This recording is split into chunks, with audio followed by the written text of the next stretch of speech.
I'd like to welcome everybody to, I think it's the third online staff activities presentation to members and friends. Um, Again, welcome. This is an opportunity for us to tell you what we've been up to and on basically a quarterly basis or at least 3 times a year. And so it doesn't jam up the board meetings, but still gets that information out there. Of course, this is being recorded and will be posted to our YouTube channel. So if you know someone that missed it and there's something that comes up, or you want to ask questions, or you want to see it more in depth, please go to our YouTube channel. And if you do have questions, please email them into us. So yeah, I'm Ian Bruce. I'm the executive coordinator of Peninsula Stream Society. And tonight we're going to have presentations from staff members Austin, Hannah, Justin, Katrina, with a guest presentation by Anne-Marie Daniel on the Rush Initiative, and Kyle Armstrong, and then myself, if we have time, and Braden Donaldson, a PhD candidate. I just do want to say that the AGM is coming up, and it's on the 27th at 2:30 p.m. at the Brentwood Seniors Center in Brentwood, and it's an in-person as well as a hybrid a Zoom meeting. So please come and support us with your presence at the AGM. There's yeah, so you can do it one of two ways. The other one thing I wanted to say is that I'm just going to get it out of the way right now, and while we're waiting for other people to show up, is that I've been working with the Chalet project. It's been kind of my pet project since last summer when the culvert blowout replacement project was undertaken by the District of North Saanich, and we were brought in as support personnel for that project. And the access to the creek was improved, so fish could be able to get up to it. We did find coho and cutthroat before the improvements. This year, the Friends of Chalet Creek, which is one of the oldest groups of Peninsula Streams. It's been going on since 1997, even before Peninsula Stream started. And it's local people, and they were out there with me putting coho eggs in March. And lo and behold, I went there the other day and there's coho fries swimming around. So the hatch boxes we put in there were successful, much like we've had at Boker Creek. Kyle will be talking about that. And that's great. A little success story for Chalet Creek. So with no further to do, I'm going to turn it over to Austin Nolan, our sport biologist. Take it away, Austin. Oh, and so do you want to go back? And there's our partner groups. If you want to go back one more, I think those are the first stations that we're working with. And I just want to say too that we work on the traditional territories, unceded territories of many First Nations, but more specifically the Wasanich First Nations, Secwépemc speaking people, were the saltwater people, as well as Malahat and Songhees and Esquimalt from the Coast Salish, the Ngwungan people. So I'd like to put that acknowledgement out. So the next slide is just some, if not all, it certainly is not all of our supporters, financial and otherwise. Certainly our financial supporters. So thank you very much to all of them. And next slide, please. And these are project locations. So so I guess this is before we're getting into Austin's presentation. So if you can see the number of the different watersheds we work in, and if we look at the right-hand part of the slide, you can see Chalet, Sachem, 1010, Hagen, Kiwanis, and then Tatayat to the east of that.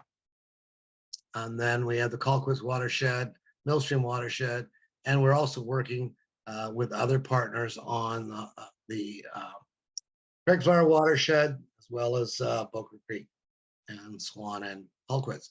A lot of different places, and you'll see some of the Monterey Middle School and some of the other things we'll be talking about: Hospital Creek, Pilp, Songhees Walkway, Pocket Beach, etc.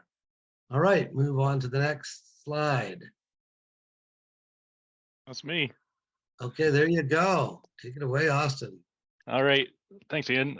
Yeah, so again, my name's Austin Nolan. For those of you, if you haven't met me before, I've been with Peninsula Streams for just over a year now. And during that time, I've been involved in kind of the stream side of things, but the last 6 months or 7 months, I've really kind of, most of my time's been taken up by the Forage Fish and the Beach program. So that's what I'm going to be discussing today, our Forage Fish program, and also a little bit about what's upcoming. Next slide, please.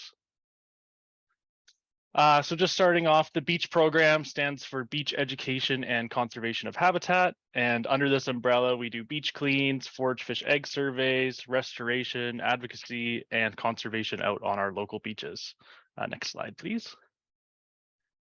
If anyone hasn't heard of forage fish before, they're just simply small schooling fish that form the base of the food chain. They eat small creatures like plankton, and they end up feeding our larger animals like salmon, seals, and seabirds. Examples of forage fish would include herring, anchovies, sardines, and what we look at the most is Pacific sandlance and surf smelt. Forage fish are important because they're critical to the health of our marine and coastal food chains. So determining their spawning habitats is essential, which is what we're doing with our surveys. Our surveys target surf smelt and sandlance spawning habitats specifically. They are obligate intertidal spawners, meaning they spawn on the upper intertidal zone on sand and gravel beaches. So we take sand samples, which we process with our kits and find the eggs under a microscope. Next slide, please. So just summarizing some stats for the program since it started in 2018. We've collected over 881 samples. We're well over 900 by today. This is up till the end of March. We have 99 beaches totaling to 156 sites. We've had 166 surf smelt detections and 15 sandlance detections.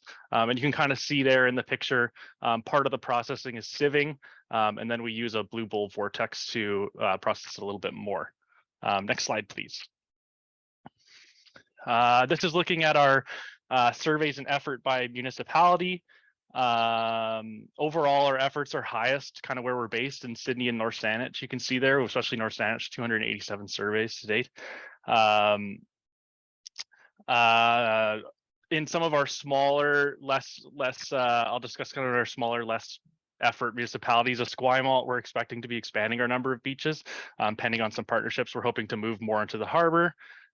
Souk, we've established some new sites this year. I found some nice sites on Whiffen Spit.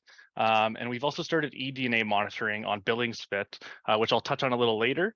Things are looking good, and we are planning to continue to grow and expand our reach and number of beaches within Greater Victoria. Next slide, please. Now just looking at some stats over the last year, from April last year till March of this year. That's kind of our busy seasons up till the end of March. We took a total of 189 samples. We established 23 new sites on 11 new beaches. We detected surf smelt 45 times, Pacific sandlance 6 times, and both species 3 times. So we're looking at just under a 30% success rate, which is pretty good. This picture on the right here is my favorite. These are some surf smelt that were found at SNS Yacht Club Beach this year. And it's just, I think it's one of the best pictures we have. It's pretty high quality, and it's cool to see the hatched surf smelt in its larval stage alongside surf smelt that you can see developing in their eggs there. Next slide, please. Here are some positive beaches over the last year. Talisted Boat Ramp, Breakwater Beach, Cadborough Bay, Cordova Bay, Esquimalt Lagoon, Finnerty Cove, Godard Beach, Haynes Park, Lilienhofer, Roberts Bay, Royal Beach, Sand Pebble, Seabreeze, Seaspan, SNS Yacht Club, Amherst Beach, Tryon, Sayet Beach, Tallista Main, Tallista Ray, and Songhees Pocket Beach. So a lot of beaches this year that we've found eggs. The beach pictured on the right there, this is Tryon Beach, which is one of our most abundant egg beaches. We find spawning there quite often. We usually find a lot of eggs. And you can kind of see the substrate of the beach there. The reason why I attach this to kind of demonstrate a good substrate for forage fish. You can kind of see that that gravel sand matrix with the pea-sized and pebble-sized gravel on the top with that sand base under the bottom. Some of the beaches we found both species at, both sand lance and surf smelt, include Esquimalt Lagoon, Roberts Bay, Royal Beach, Amherst, and Tallista at Ray Creek. Next slide, please. Just focusing a little in on Sydney and North Saanich. As I mentioned, this is where our highest effort is and also where we find eggs most often. Within the last year, again, April till March of this year, there have been 49 surveys in Sydney with 17 positives and 47 surveys in North Saanich with also with 17 positives. So just over a third of samples taken from these municipalities are positive for eggs. We also tend to find surf smelt eggs a lot more than other organizations that look for forage fish eggs. Most of them are also part of our BC Forage Fish Monitoring Network, which I think highlights just how important this area is for our local surf smelt populations. We find them quite regularly, especially up in CM Harbor. Next slide, please. Just some other beaches we have found eggs on include Cordova Bay, Haynes Park, Finnerty Cove, Cadboro Bay, Esquimalt Lagoon, Royal Beach, and the Songhees Pocket Beach that Kyle did the restoration on last year, and I think he's continuing on this year. We've had multiple finds at Cadboro Bay, Esquimalt Lagoon, and Royal Beach. So the fish are coming back and spawning again and again, kind of highlighting just how important these beaches are. Next slide, please. Just covering just the first 3 months of 2023. Towards the end of March is when we start to slow down our surveys. 2023 kicked off really well. We had 100 samples in 3 months with 26 surf smelt detections and 2 sand lance detections. So I think that's a great start to 2023. Next slide, please. We also do use eDNA monitoring to determine forage fish populations and other species of interest. We currently have 3 sites that we are doing this at. Portage Inlet Linear Park, Songhees Pocket Beach, and currently at Billings Spit in Souk. For those, just kind of simplifying what happens is we wade out into the water with a sampling pole and we take 3 seawater samples at each site every month. These samples are then pressurized through a filter, and the filter catches that environmental DNA, which is then examined in the lab. Environmental DNA is really useful for determining species in the area, especially cryptic and small species, kind of like forage fish. They're hard to find sometimes. Right now, this is being carried out mostly by volunteers, with myself supporting it a little bit as well as we transition some volunteers over to taking over. We're also going to be picking up a 4th site in Oak Bay in the next couple of weeks that's been monitored more long term. So excited to continue that. I'm really excited to get some more data from Billings Spit. We haven't seen anything yet.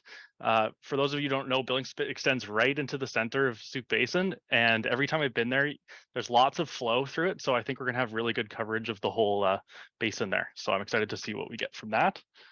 Next slide, please. I also did quite a lot of education around forage fish this year. I talked to students from the UVic Environmental Restoration Club, Pearson College, Claremont Secondary, which is most of these pictures here. And also next week, we're taking some Parkland Secondary School kids out. I think it's really great to kind of engage the youth and increase public knowledge about these species. A lot of them didn't even know that this existed and these species were using these beaches so close by.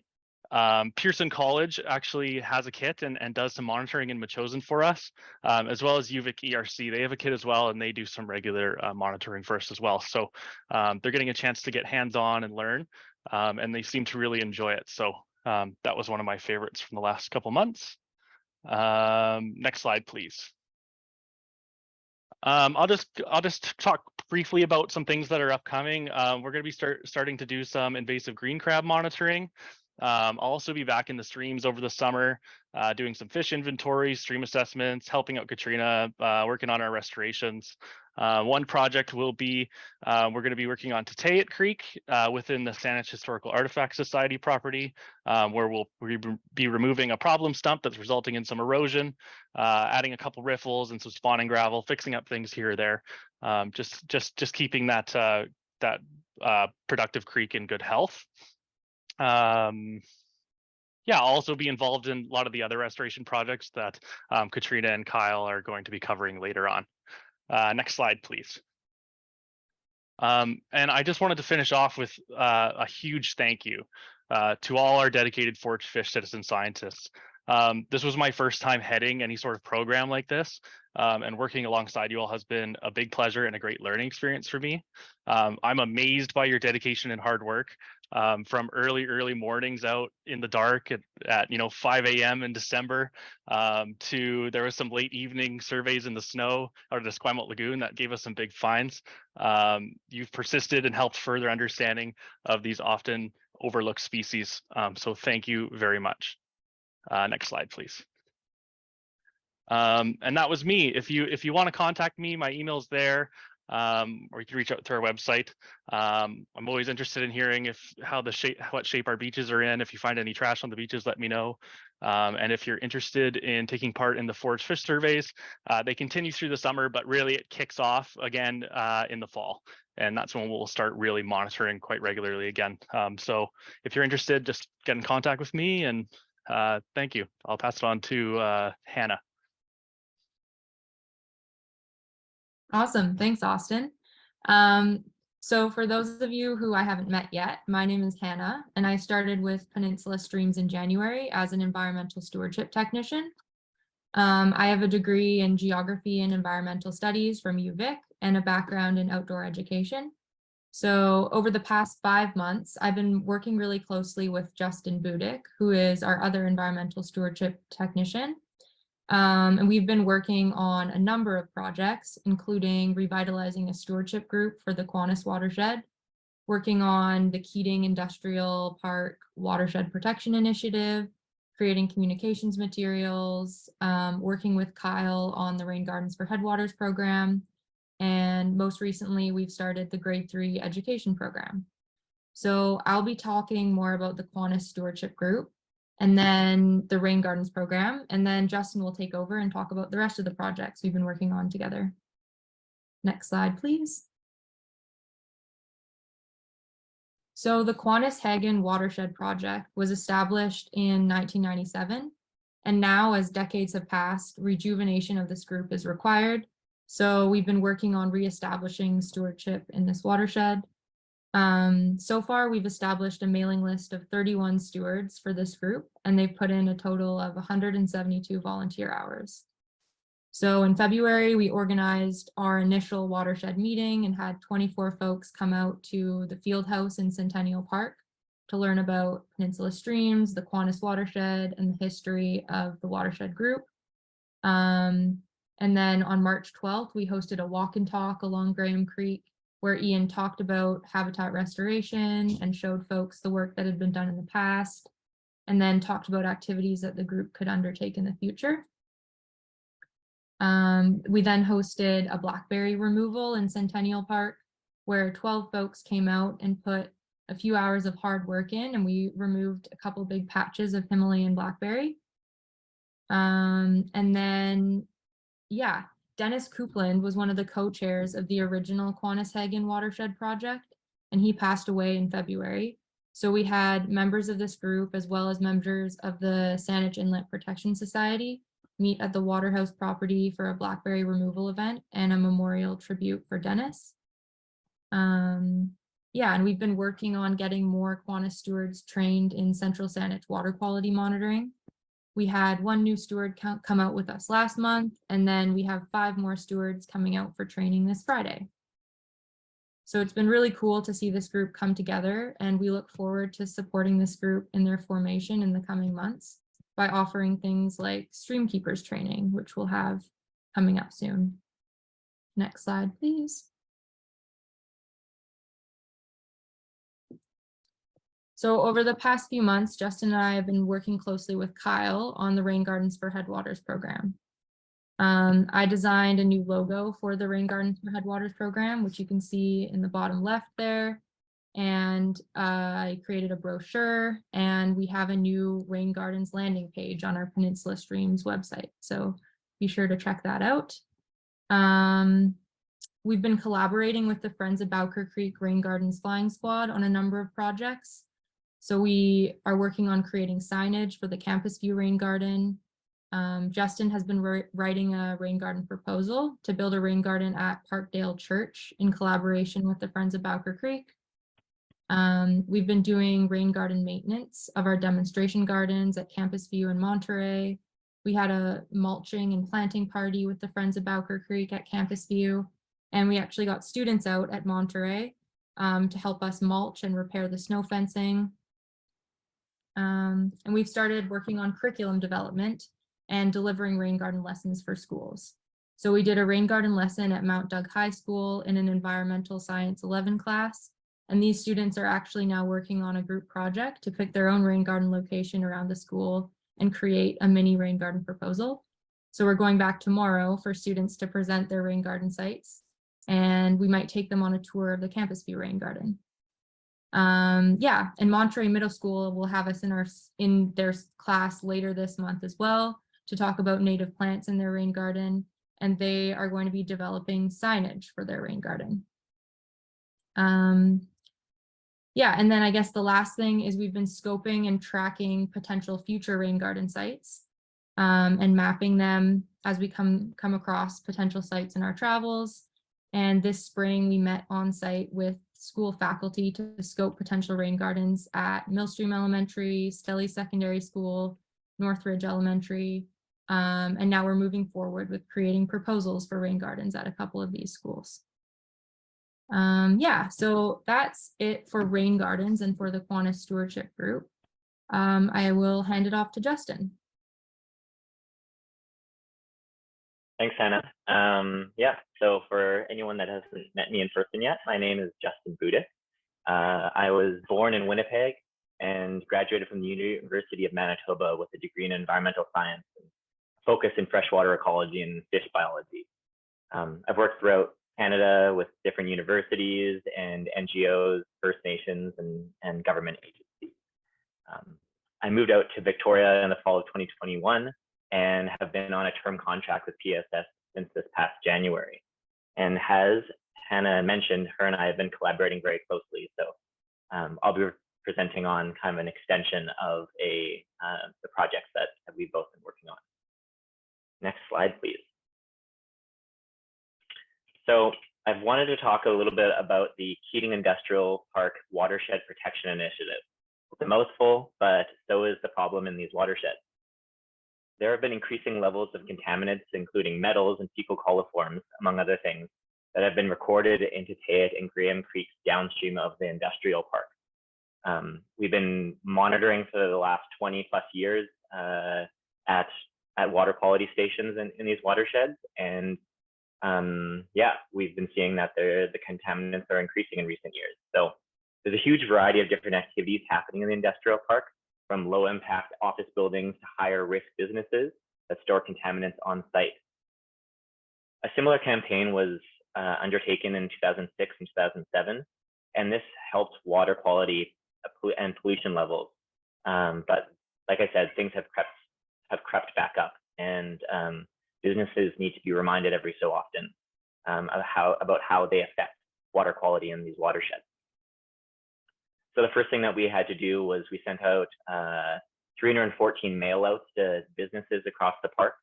And this contains stormwater management information and an invitation for the businesses to complete an online survey and for us to come and do a site visit. The picture on the top right is of Darcy Anderson, the owner of West Coast Bills Supplies Ltd, after we did a tour of his site. And yeah, this is just one example of some of the door knocking and in-person initiatives and conversations that we've been having with business partners across the watershed in the industrial park.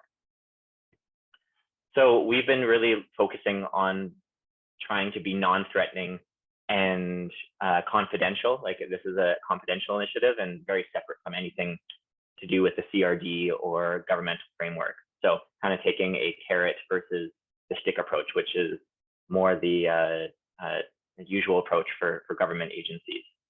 Most people are just unaware of their actions and how they can have a significant impact on streams and fish populations. If you heard about the spill in Mermaid Creek a number of weeks ago, where it turned the Mermaid Creek white, this is a great example of how people just don't understand how things they put down the drain can actually affect our local watershed. And most people just want to do the right thing. At this point, we don't have any stats to share because this is still an ongoing initiative, but most businesses have been curious and very receptive. And yeah, we've been still hitting the pavement pretty hard, and we'll share that with you guys when we can. Next slide, please. Yeah, like I said, we're doing an online survey and site visit, and the goal of this is for people to think before they put things down the drain. Yeah, and for cooperative businesses that are showing initiatives and are making changes to positively influence what they're doing and to mitigate possible pollution sources that are going down the creek, we are offering them a Peninsula Streams Pollution Prevention Partner designation. This is just so they can advertise to their customers and to their community members that they care for the Tateyat and Kiwanis watersheds and that they are doing what they can. Most businesses are in compliance, but there are some outliers. It only takes a few to drastically affect water quality. The survey and site visits are focused mostly on common pollution products and sources such as oils, greases, cleaning products, organic waste, and those types of things. We're educating businesses and talking through with them as their friendly watershed stewardship partner about how they can store, manage, and dispose of these possible pollutant sources responsibly, and also how they can increase on-site capacity to manage contaminants before it moves into the watershed. So collecting, storing, disposing of effluents properly, which can include proper cleaning out of catch basins and also green stormwater infrastructure, such as rain gardens, which Hannah already touched on. Next slide, please. And yeah, we've also been featured on the Peninsula News Review recently on the front page, which is delivered over to 14,000 households. So the community is increasingly aware of the problems that we are facing in the watersheds. And if you're interested in learning more, we do have a page on our website that you can learn more. So that Hannah actually took the lead on. So if you'd like to learn more about this and you're interested in getting involved potentially or talking to businesses in your watershed in your area, take a look at that first of all. Next slide, please. So one of the main things that we were doing right at the start of our contract was doing a lot of communication materials for all sorts of projects that PSS is undertaking. So this can be examples of, these are some examples of educational signages that we've been making for rain garden projects, Mermaid Creek salt marsh restoration, and some working drafts for even the Colquitts River restoration to educate people on salmon life cycle and how stream restoration is positively affecting salmon populations and cutthroat populations in these watersheds.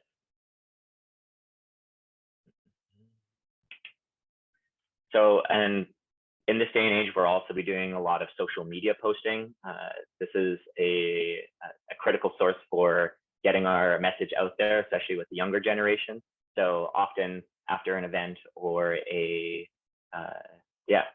some sort of project, we're often coming home and putting social media posts out there. So take some creativity and extra time, but it's definitely worth it. And also brochures. So we can hand out these to the public either at events or at annual general meetings or other events so people can learn more about some of the projects that we are undertaking. Next slide, please. And this is just a little bit of a collage because it might not sound that Hannah and I are doing a huge diverse array of things, but we really are. We're a bit like a multi-tool in that we are fitting in wherever we are most needed. We're helping out with most of the other projects and programs that are being discussed in this presentation. And every day is different, and we love combining the science and important restoration and conservation activities with a healthy dose of community engagement, stewardship, and education. So yeah, it's been a great opportunity to work with PSS so far, and hopefully that will continue for the foreseeable future. And on that note, I'll pass the mic over to Katrina. All right, thanks, Justin and Hannah. You guys have been amazing. I definitely not do these projects without your help. All right, good evening. My name is Katrina Adams. I am an aquatic biologist working with Peninsula Streams. I've been heading the freshwater restoration and water quality quantity program, mixed with many other projects as well. I'll be chatting to you today a little bit about some of the activities I've been working on in the last few months since our last presentation, as well as give you a little sneak peek on some of the projects I'm currently working on for the summer and the rest of the year as well. Next slide, please. So one of the big projects I've been working on for the last 2 years, essentially since I've started with Peninsula Streams, is a project in collaboration with Sartlip First Nation on the restoration of the Mekowich property, which is the former Woodwind Farm, which is located in the map there. You can see just on the corner of Mount Newton Cross and West Saanich. It's a very large farm, about 78 hectares. And really important habitat for coastal cutthroat trout. Hagen Creek that runs through it. There's about 1.5 kilometers of Hagen Creek on this property. And yeah, as I mentioned, not only important habitat for coastal cutthroat trout, but also it's provides a lot of habitat for tons of birds and other wildlife as well. And it's been heavily impacted by agricultural activities dating back many, many hundreds of years. So there's a lot of opportunity for restoration on this property, not only for the creek, but on the land as well. Next slide, please. So over the last 2 years, we've gone in, done assessments of the creek as well as the 3 tributaries, definitely determining there's a lot of opportunity for restoration.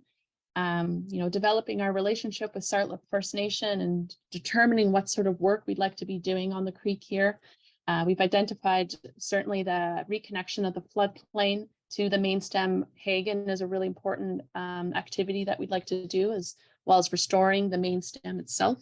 And then there's 3 tributaries that would provide really, really great habitat and spawning grounds for cutthroat trout. So there's a lot of work to be done, and certainly will be done over the next few years. And not only restored for the ecosystem itself, but also for cultural use for the First Nations. You know, they used to fish in the stream there as well as bathing.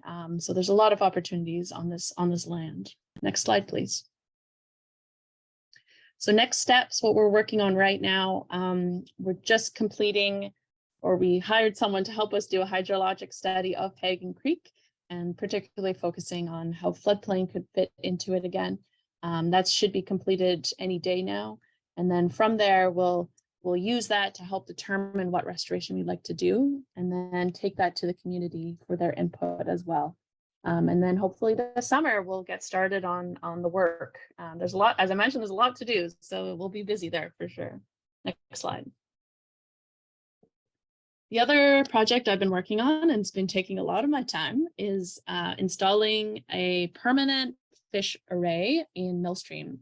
For those of you who don't know, an array is essentially, you see in the middle photo there, that black metal, or sorry, plastic looking ladder thing is a cable that senses when a tagged fish swims over it. So we insert these tiny pit tags, which are very small tags that can insert into the body cavity of a fish. When it swims over the array, it can detect when that fish swims over and gives us the unique ID that's associated with each tag, as well as the time and day when it swam over.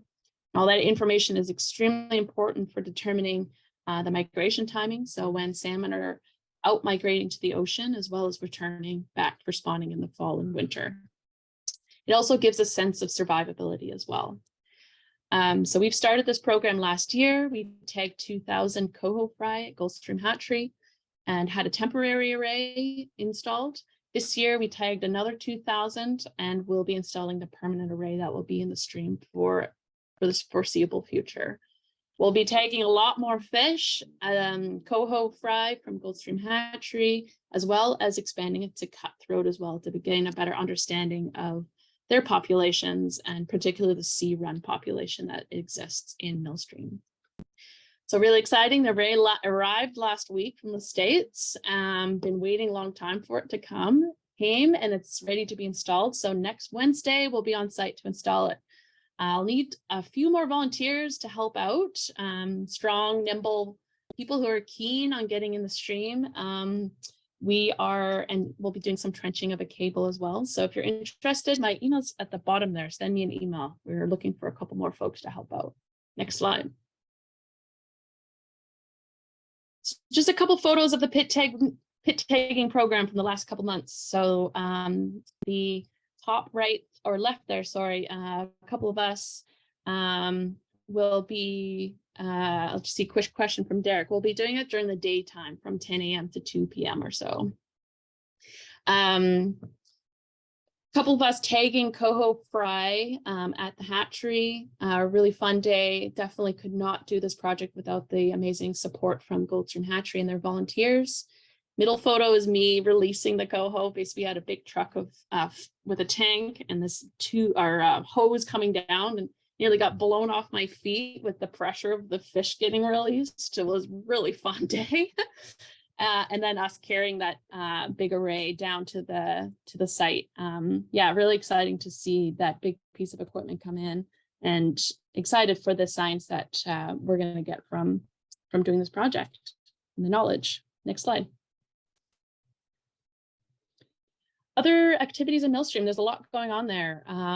We started last year, established the Friends of Millstream watershed group, and a few bumps in the road, but they're on their feet again and really, really excited for getting their hands dirty in the stream, really passionate, motivated folks. We'll be working with them a lot this summer, I think, doing some stewardship restoration in Cedar Vale Park, hopefully, doing some water quality monitoring and quantity, and other community engagement projects.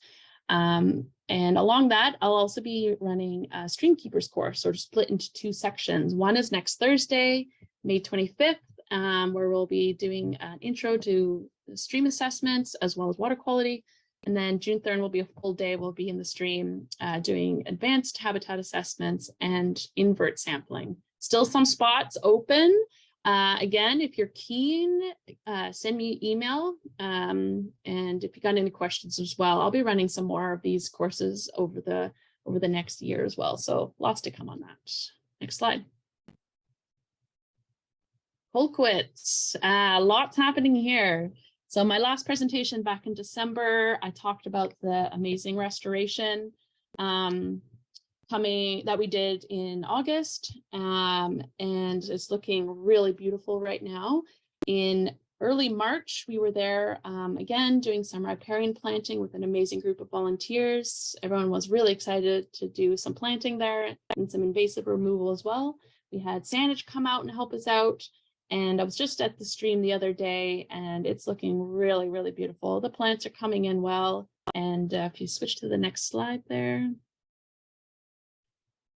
Thanks. The stream is looking amazing. All the rock and gravel did really well over the winter storms. The riparian plantings and plants overall are just looking really lush and really exciting. And one of the big pools we restored, I saw hundreds and hundreds of freshly emerged coho fry swimming around. So really, really rewarding to see that work come together and it looking amazing. I definitely recommend to check it out. It's in Copley Park East, just near the playground there. There's a really great viewing point where you can see the baby coho. So plans for Colquitts this year, we'll be doing a full assessment with Saanich in the next few weeks. This will give us an idea of or give us a chance to identify priorities for restoration over the next few years. We got some funding from SRIF to do some restoration and other activities in the Colquitt's watershed. So there's lots more to come on this, and we'll be doing some restoration at multiple sites, I think, smaller projects this year. Still determining what exactly we'll be doing with Saanich this year, but yeah, there's a lot of exciting things coming down the pipe for Colquitt's. Next slide. Swan Creek, similar to Colquitt's, there's a lot happening. Last year we had a great two evenings of work with volunteers where we shoveled a lot of rock into the stream. They were really successful. The riffles and spawning beds that we put in, we saw coho spawning as well as cutthroat spawning this year. So really great to see rock that we put in being used.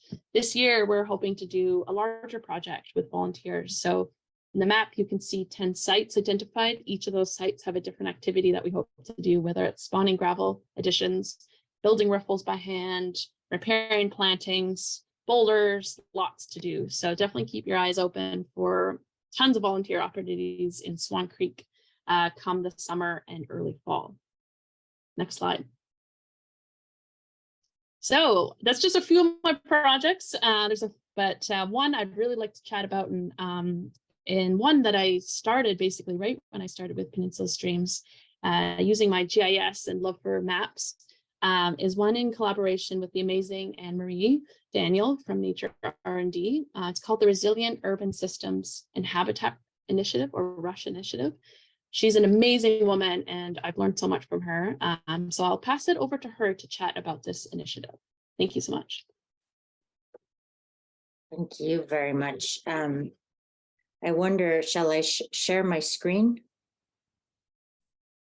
Maybe Yeah, I think that would be good. And you can show what our website looks like. So yeah, thank you so much for having me on this call. Thank you to Peninsula Streams, to the Coalition, to Sea Change, and also to Kitty Lloyd, who was one of the first people to give this idea some life. I've been part of the Peninsula Streams and Sea Change story for quite a while, co-designer of the Creatures of Habitat program.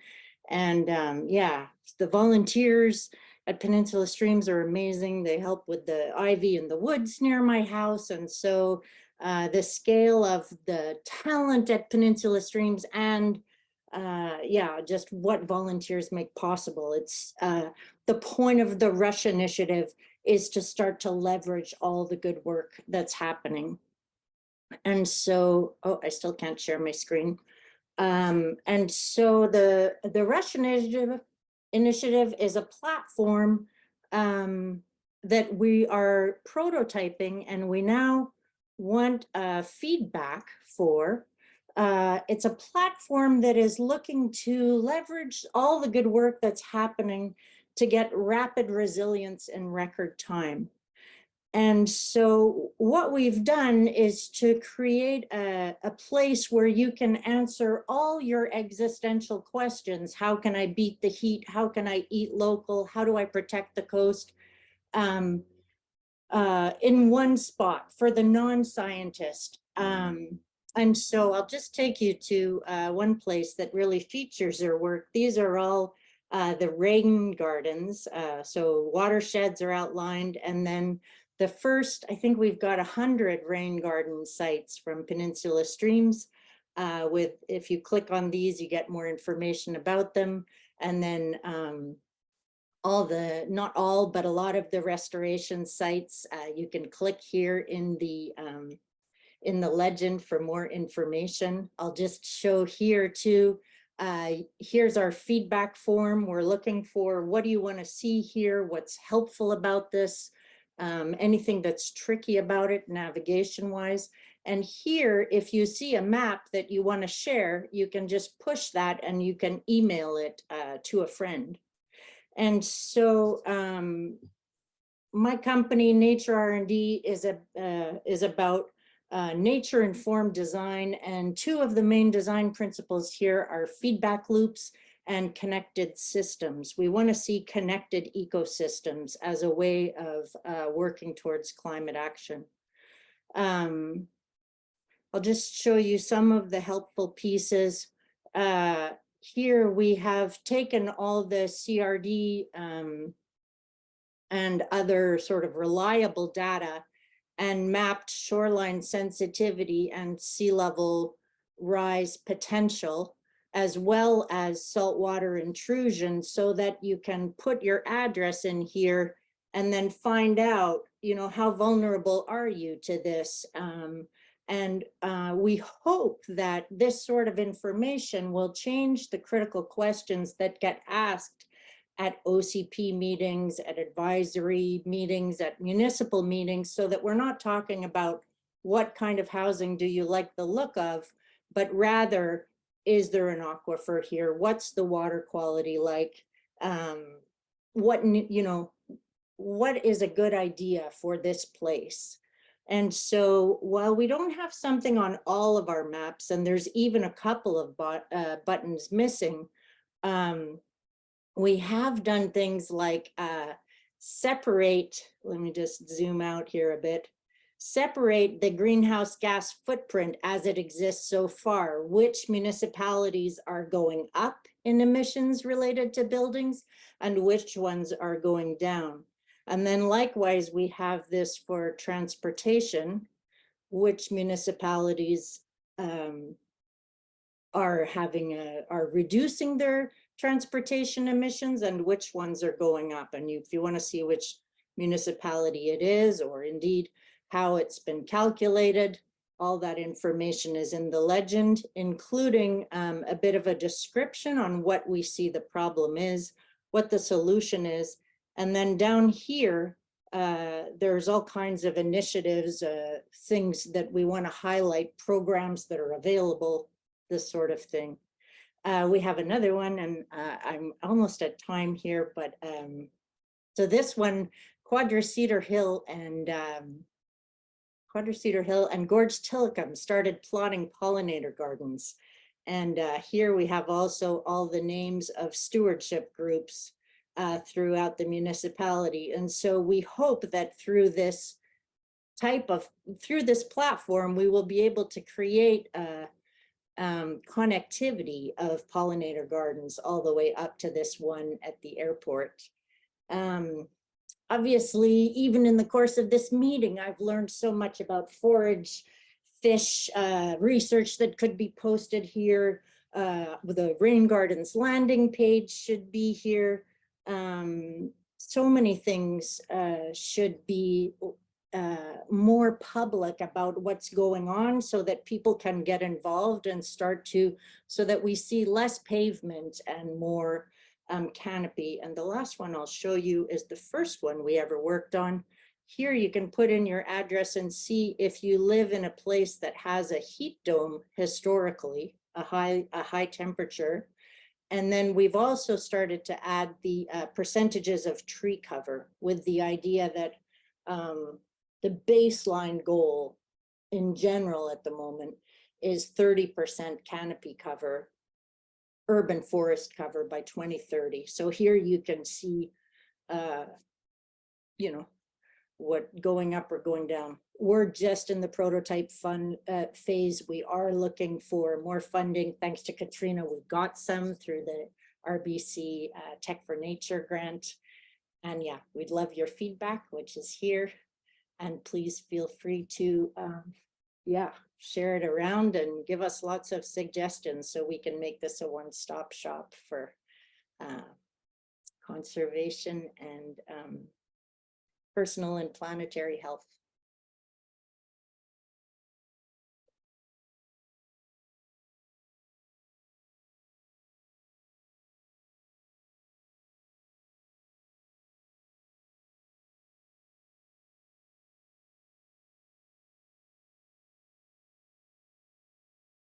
Thank you. That's it for me.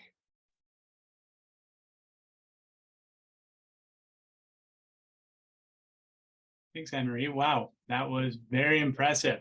Holy smokes, you guys have been busy in cooking cool stuff up. Thanks for that. My name is Kyle Armstrong. I'm the restoration coordinator for Peninsula Streams. Yeah, this is my staff report. Lots of exciting things happening. mostly around the shorelines for me. Next slide, please. Just kind of reaching back to the Pocket Beach restoration at Portage Inlet Linear Park that was completed last summer. Next slide, please. This is at the head of Portage Inlet. The existing conditions were quite rough, not a really great habitat for potential forage fish to spawn, as well as, not great for people to enjoy or to use, kind of this failing armored riprap. Next slide, please. So we got to work with the town of View Royal as a partner, and as well as some of our other partners and funders, and did some restoration. We followed up in the fall with some planting of the back shore. Next slide, please. And we're left with a pretty nice product. We watched how it basically withstood some of the winter storms, let nature do its work, and we lost a few plants and maybe some wood, but that's kind of the name of the game, adaptive management. So we're looking forward to getting back in there in the fall and planting it out some more. Thanks, Austin, for going on site and checking out some of those plants and repairing them. Next slide, please. Hospital Creek and some more work that we're doing in View Royal in partnership and in Portage Inlet. So another kind of watershed, a little bit smaller. Hospital Creek is one of 3 watersheds in Portage Inlet. You have the Craig Flower draining out there, as well as the Colquitts. Hospital Creek is much smaller. When we first came to the Hospital Creek estuary site, the top left photo, there was quite a few geese that were grazing down the marshland. The bottom left photo kind of shows the impact they were having. And we believe this was, probably leading to some pretty heavy erosion. And we could see that, the marsh, there was lots of evidence of this really important habitat eroding. Marshes have really been hit hard over the past century in the Georgia Depression, or in these areas in the Côte Salish Sea. They're perfect spots to kind of develop and fill in, farm, store your log booms, et cetera, et cetera, et cetera. And they're also great places to live. So we've lost a lot of these really disproportionate loss of these disproportionately productive ecosystems. So we went to work, we created a goose exclosure just to see what would happen if we excluded basically what are hybridized, hyperabundant, non-migrating geese from the marsh that are, really hammering it hard and grazing. So we excluded them. And the following year, we could see that, yeah, these guys are having an impact, and we had a really strong resurgence of vegetation just within a year. Next slide, please. Fast forward to 2023, what we've also been seeing is just through the passive exclusion of these geese, plants are starting to kind of fill back in. So this was, everywhere where you see that mud, that was all completely bare, and there was only duck print or goose prints to be found there. And now we can see coverage of Salicornia and saltgrass starting to come back up. So those will help to capture more sediments, and hopefully we'll see kind of a aggradation and a growth of this marsh just naturally through the passive exclusion of geese. So a really interesting experiment that was very encouraging. Next slide, please. So with that, we hired some big guns. We looked at our friends up island. The GOMES, they're called, the Guardians Mid-Island Estuaries. They've changed their name to GOOSE is the new acronym. I'm not sure what it stands for, Guardians of Salish Sea, I think, or something. But anyway, they came down and they introduced us to this ecocultural fencing, which, as opposed to the pencil post with classic deer fencing, they use willow and alder stakes. So in partnership again with the town of View Royal, we went with funding from the Pacific Salmon Foundation and others. We went to work and we expanded the exclosure to include, most of the marshland within Hospital Creek Estuary. Next slide, please. And this spring we were able to plant it. So we had, over 700 Lingby sedge come down on site, at least 501 gallons and I think about 300 plus or minus 10 centimeter pots of Lingby sedge planted by volunteers and partners. We had folks from BCIT, we had members of the Songhees Nation Guardian Program. We have Jacques Siwa from the Friends of Migratory Birds Sanctuary in Victoria, and just a whole slew of project partners from the CRD, Victoria, everywhere. So it was a really great event where everyone got got really dirty. Next slide, please. And And so, yeah, so we'll continue to maintain that site, and I'm hoping in 1 or 2 years we'll see a flourishing Lyngby sedge meadow that will really help to capture sediments and regrow the marsh and create really great rearing and foraging habitat for rearing salmon, as well as other species. The success of the project, we've got some momentum, and we have gotten permission and partnership with the town of View Royal to start expanding this effort in Portage Inlet. And so we've gone over to View Royal Park, right next to the existing dog park there, where the Craigflower estuary is, and we'll be expanding our program there. Next slide, please. This place is ripe with opportunity. This is kind of a complicated map, but PAs stand for planting areas. So those are all areas where we could implement this treatment and plan to over the next year or two, starting in this fall. So we'll be building the ecocultural fencing, planting the following spring, repeat the process. We've also identified 2 potential marsh areas, which we presented to council and staff of View Royal that they are not object to. So we look forward to working with staff to plan for some larger kind of tidal reintroduction and marsh creation projects along View Royal Park. And it's just great to be working with View Royal and their staff and council, and just really, they're really making for a great partner. Next slide, please. Onto the Songhees Walkway Pocket Beach. This is a little further down from Portage Inlet at the mouth of Victoria Harbour, or in the middle of Victoria Harbour. We've been working on this project for a number of years now. And it's a nourishment, a beach enhancement nourishment project. It's located within the Songhees traditional territory. They're a partner, as well as the Esquimalt Nation, the City of Victoria, who's been a great partner for us, as well as the Resilient Coast for Salmon project from the Pacific Salmon Foundation and the BC Stewardship Center. Next slide, please. This is kind of an interesting project based on the history. That yellow on the right photo there, that yellow, that's the project area. The red shows the historic coastline for that area. So there's been huge modifications filling in Lime Bay and what was known as Mud Bay to the right, which is completely gone. And this was, a really productive, important cultural site, and would have been great, forage fish habitat kind of complex with eelgrass, kelp. That was all just kind of buried over the years through different industrial purposes to facilitate development and industry. Next slide, please. The photo on the left were kind of the conditions we started with. On the right, what was Mud Bay historically. And you can just kind of see the differences. On the right, we have a really nice kind of low-grade beach, nice fine sediments, sands and gravels, perfect forage fish habitat, an eroding backshore bank that feeds those materials. And then on the left, we have kind of what was an armored shoreline behind it, anthropogenic fill, and just kind of the failing across the beach with lots of kind of angular gravel and broken down riprap. So not great. Next slide, please. So we went to work. Just to recap, I apologize if you're familiar with all this. We removed a lot of the debris we could find on the beach, a lot of the asphalt, cement, all sorts of lovely treats, and basically brought in some clean alluvial round nourishment, as well as some sands and gravels, as well as building kind of the sills and structures at the bottom and the side of the beach to help hold these materials in, because it is quite high energy. Next slide, please. There's a before and after shot of kind of what that looked like. Next slide, please. And we monitored it over the winter. One, to see what would happen to the sediments, how they would move and respond. And the other was to see if it would be used by forage fish. And, I think 3 to 4 weeks after we finished the first phase, Austin and Esquimalt and Songhees marine stewardship groups all on deck. We did a sample more as a training exercise than anything, but we were all surprised to see that there were some eggs found, which was blew everybody's mind, I think. Next slide, please.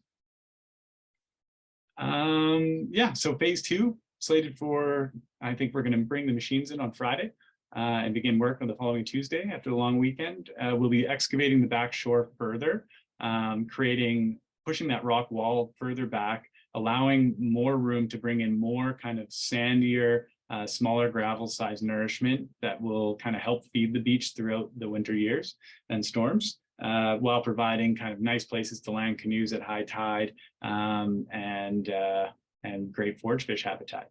We'll plant the back shore with marine riparian or native species that are suitable for the site, and we'll put in a really nice pathway down. Our neighbors, the Victoria International Marina there at the site, have commissioned a pole to be raised. We'll develop some signage, and yeah, I think the improvements to this site, it's going to be a really great kind of ecological, cultural enhancement project when it's all said and done. And thanks to the City of Victoria for their support on the council and staff level, and to our funders for that project.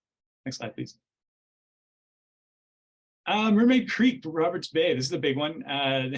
We're doing a large marsh restoration project there, both in the upper marsh where Mermaid Creek, drains into, a small waterway incorporated into the town's infrastructure. It was a tidal slough that flowed quite high up. There's, some of the old timers on the beach remember taking their skips all the way up to Henry Avenue along that waterway. And that would have been, high tidal inundation, all kind of marsh wetland. And just really beautiful habitat in the past, which unfortunately, again, as we see and is ubiquitous on the coast, a lot of development on that site, and encroachment on the marsh, as well as incorporation of the stream into city infrastructure. As a result, we've lost a lot of the upper marsh ecosystem, as well as the lower, which is rapidly eroding. I think over or upwards of 70% of the lower Delta marsh, that area in yellow, has eroded over the past century. Next slide, please. So we went to work there too, starting in the upper marsh. We did our eco-cultural fencing, nice and trusty and true method. Next slide, please. And this spring, we were able to plant this area with sedge. So that was really great. And another really fantastic event with some of the Roberts Bay residents, a couple of our board members. There's Bud, and there's Jocelyn climbing, braving the elements out there. Great photo. Cherry standing next to some Himalayan blackberry that we were able to remove and replant. And so that was a really wonderful kind of first phase of this project that we were able to complete, and now are monitoring to ensure efficacy. Next slide, please. We also conducted a number of surveys for the lower salt marsh, working with, again, Roberts Bay residents, as well as some members of the Songhees Marine Stewardship, Saken First Nation, coming down, and we surveyed the project area for clams as part of our permitting environmental assessment, looking at the project area, what kind of bivalves exist, the species, the diversity, the abundance, and including that into our kind of permitting and planning and mitigations approach. Next slide, please. We also held a number of community engagement events, including an open house, as well as a site visit with members of the community. So a lot of concerns for Roberts Bay from caring neighbors and waterfront owners, and lots of just interested parties who want to learn more about the project.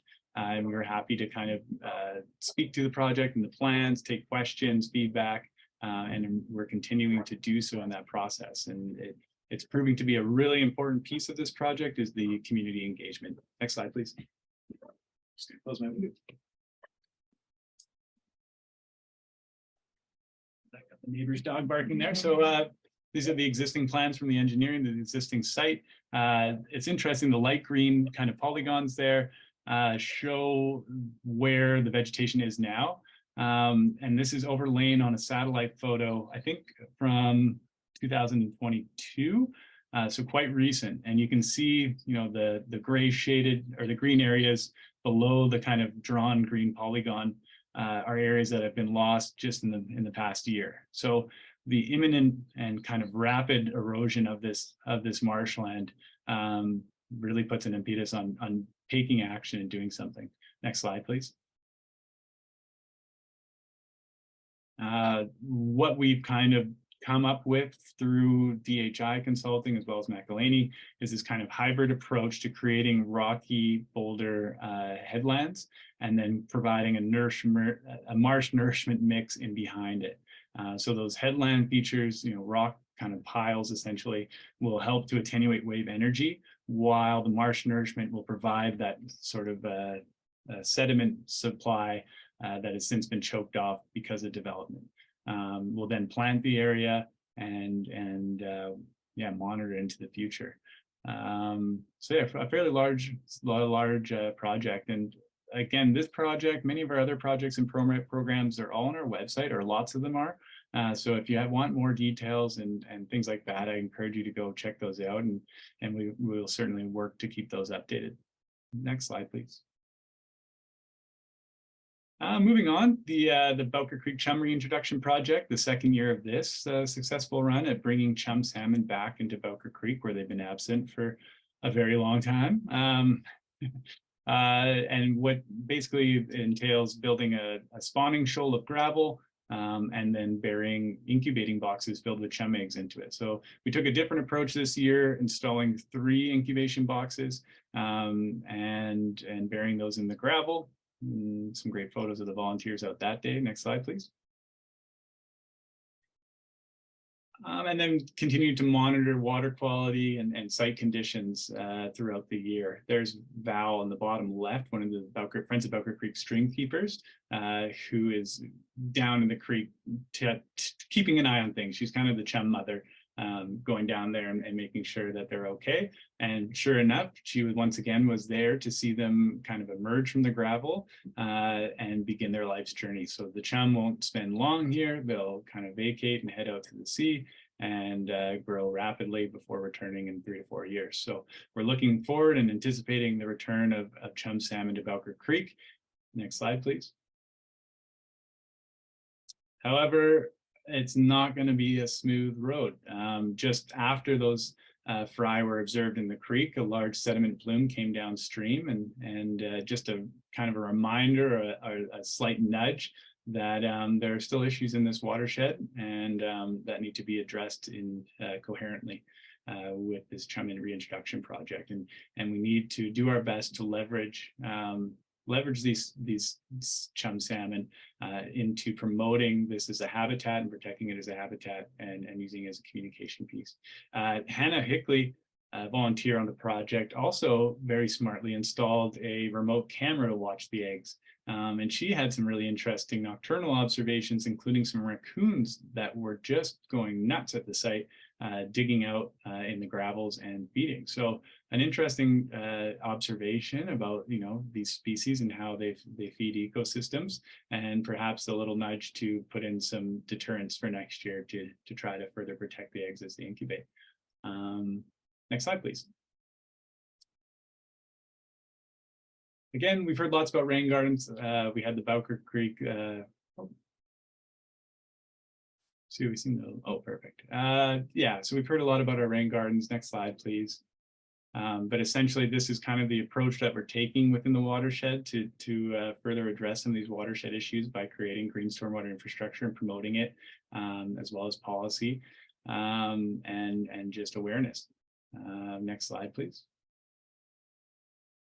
It's also been really great in the past year being able to work with Justin and Hannah and the Friends of Bowker Creek continually, the different school districts, as well as Marie Daniels and her crew. In the left photo there's some students from UVic who actually were responsible for mapping a lot of those rain garden sites. Eldon Goldberg there, who was kind of facilitating that process. And it's really been really fun and interesting to integrate the rain garden mapping piece in with Rush and other programs. So some really neat cross-pollination between some of our programs and partners, which is great. Pollination, nice pun. Yeah, and maintaining these things is always a piece. And so having the Friends of Bowker Creek and ourselves able to kind of come and help maintain them, as well as engage with students on that piece as well, is really great. Next slide, please. They mentioned, yeah, we've been scoping out rain gardens, which has been really fun and really fun to watch Hannah and Justin take the reins on these, which is great. And hopefully we can get some of these projects to fruition. Next slide, please.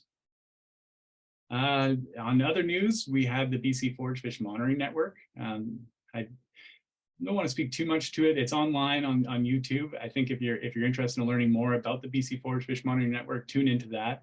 It was a really great event. We had really great attendance. Despite some slight technical difficulties, we had some really great presentations, heard from the different stewardship groups, and all in all, just a really great evening. Next slide, please. And yeah, an interesting chapter as well, the Lochside Meadow. So a past pollinator meadow along the Lochside Trail that was built by Peninsula Streams, Pollinator Partnership Canada, and Satin Flower Nurseries in 2018, I believe. Basically taking a moonscape and building a functioning and beautiful Garry Oak meadow with many different species and high diversity, and then monitoring that site and using it as an education tool. Very, very successful until and it was on a BC Hydro land. I should say it was in partnership with BC Hydro as well and funded by BC Hydro. It was on a BC Hydro parcel as part of their partnership with Rogers Telecommunications. Part of the meadow was destroyed to installing a radio tower. We have just recently, even today, met with project partners and have looked at how we're going to repair this meadow site and bring it back better than ever. And exploring the site, it was really cool to see just how resilient some of these species are. I mean, this was a construction site in some areas, and we had monkey flower popping up and listed popcorn flower, as well as camas and lupin and red columbine. So really beautiful, showy species. The results that the Pollinator Partnership Canada produced through monitoring were insane, just how much abundance and diversity these gardens can produce for pollinators and habitat they can produce. So I think we were on site, Ian and I looked at each other and we just kind of knew that we have to continue on with this effort as best we can. Next slide, please. Oh, back one, yeah. So just looking at what that might look like, pending funding, of course. We would essentially, that red block is basically the new footprint of the telecommunications infrastructure. We would work outside that block to repair in that green area. The area outside the green area to the south is relatively intact, but we would still have stewardship grows through there. We'd hopefully monitor that site through the summer to keep the data piece going. And then there's the site to the north that is equally beautiful and would also serve as a really great meadow restoration site. So we're trying to package that in there too to make up for some of the area that we've lost and then some. And we would call this the kind of the Blenkinsop meadow connectivity. Still working on the name. Anyway, thanks very much, everyone. Have a lovely evening. And Ian Bruce up next with whatever's next. Thank you.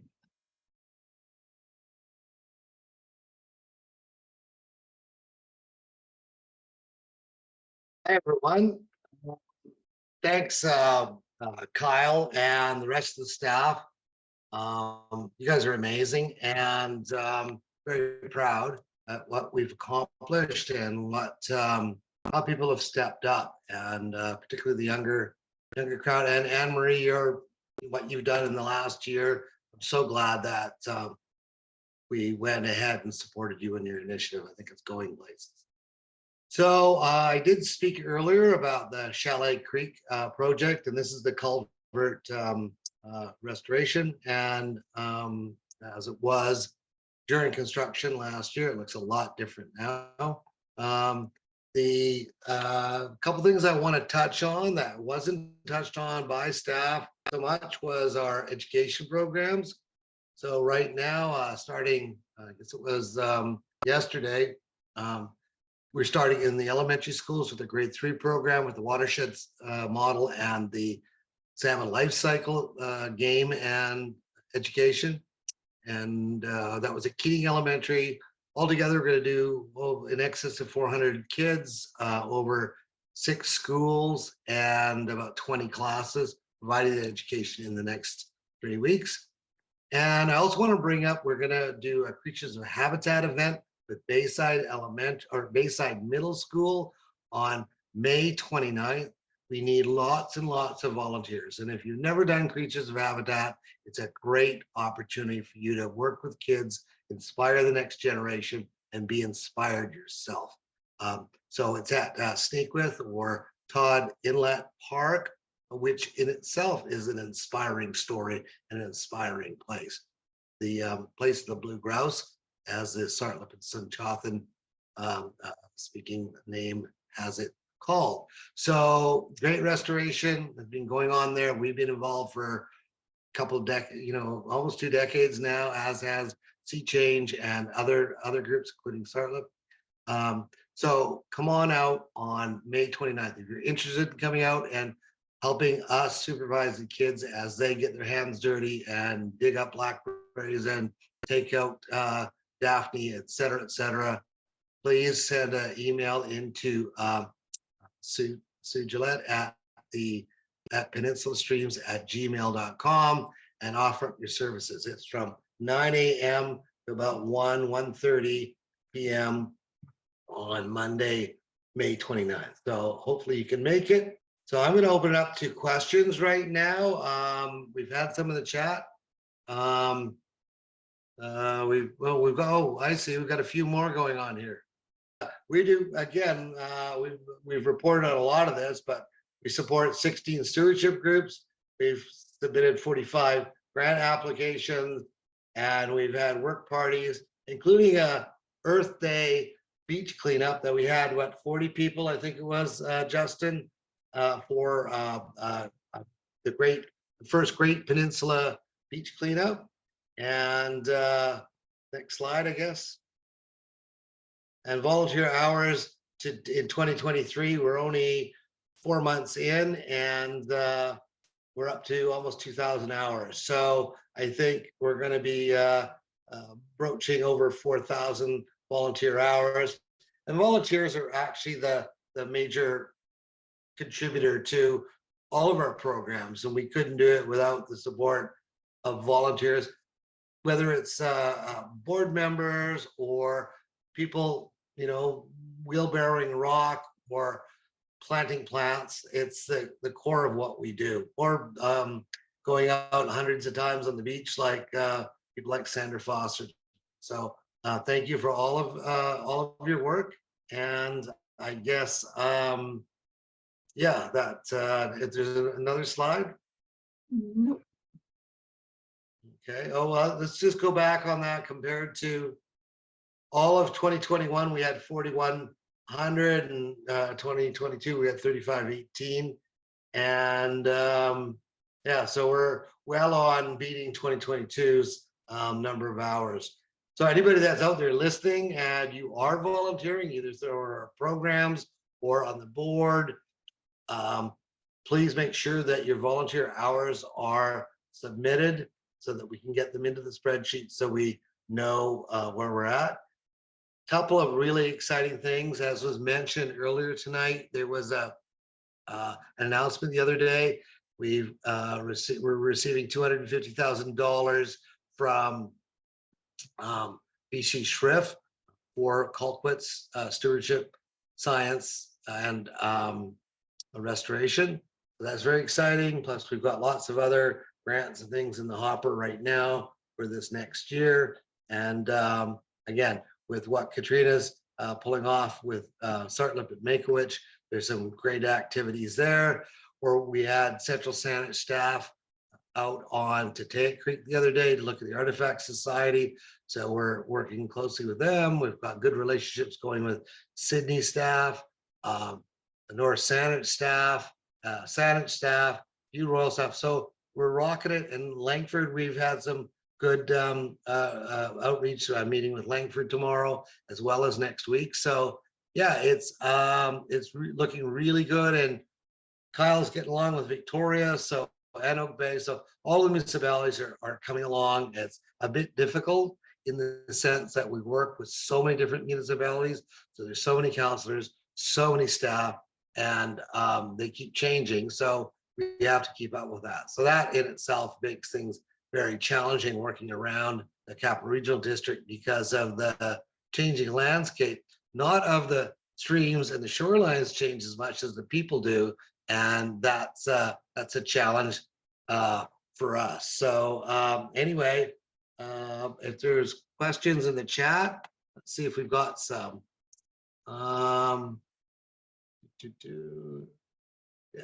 as John Rogers says, there are only 92 politicians in the region. Good point. Some great. Is there a question in there? Thank you for the nice comments, Derek, and the rest of you. Yeah, I'm so glad that we have this opportunity to provide staff with the platform to be able to talk about what they do. We used to try to jam it into the board meetings, and it was just too much to talk about. So this way we can do it in an hour and a half and not jam up the board meetings. and they're recorded and kept for posterity. So anyway, I hope you can make the AGM, the annual general meeting. If you're not a member and you're listening, please sign up and become a member. Only $10 a year, and that covers your insurance. And yeah, anybody else? Ian, I wanna- think there's a question from Gordon. Yeah. Oh, he's just. Okay, yep, go ahead with that. Hi. Thank you. Just there was the slide early on in the presentation regarding the, I think looking at the rain garden proposed sites in and around in Central Saanich and along the Keating area. And I was just curious how that was determined. And regarding the watershed and the Keating industrial area program, are you working with the District of Central Saanich staff at all and sort of looking at trying to sort of facilitate that engagement with the business community at all? So really 2 questions briefly there. Okay, I'll answer the second question first, and I think I'm going to defer to Kyle on the first question, but the two of them are related. We did speak with Central Saanich staff. We also spoke with CRD staff, stormwater staff, prior to initiating the program. And we decided that in order for us to be seen as being standalone and not part of the government, so to speak, we didn't receive the information about the businesses from staff. They weren't, I don't think they were willing to give it to us if we weren't full partnerships and going down the same route as they would be at CRD Stormwater. So we kind of divorced ourselves from staff and the CRD Stormwater, kept them informed what we're doing in general, but we wanted to make sure that the businesses that responded could feel confident that we weren't working directly with CRD Stormwater or with Central Saanich staff.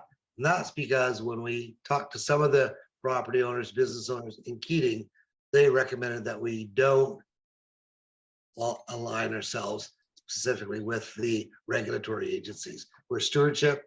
We're there to provide the carrot, not the stick, and we need to be able to separate ourselves.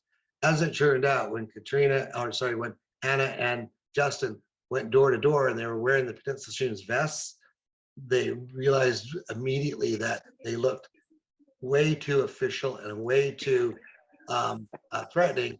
So they took off their vests and they were received much more warmly by the businesses. So that's kind of where that's coming from, Gord.